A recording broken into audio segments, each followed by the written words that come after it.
En succesfuld debut på Tune Festival. Veronica Mortensen spillede nemlig for første gang på den lille Kattegatø. Jeg synes, det gik rigtig fint. Det var dejligt at spille her. Der var i hvert fald god respons efter numrene, der klappede folk rigtig meget. Så jeg tænkte, okay, så kan de forhåbentlig godt lide det. Så bliver vi ved.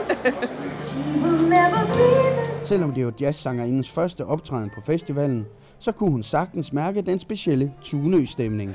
Jeg tror, det jeg sådan kan mærke umiddelbart, det er, at der er en speciel sådan, stemning i og med, at når man er her, så kan man jo ikke rigtig komme herfra, vel? Altså, der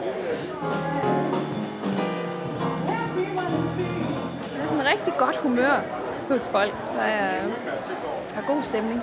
Det er dejligt. Og derfor kommer Veronica Mortensen da også gerne tilbage til Tunø. Ja, det kunne jeg rigtig godt. Jeg kommer gerne igen.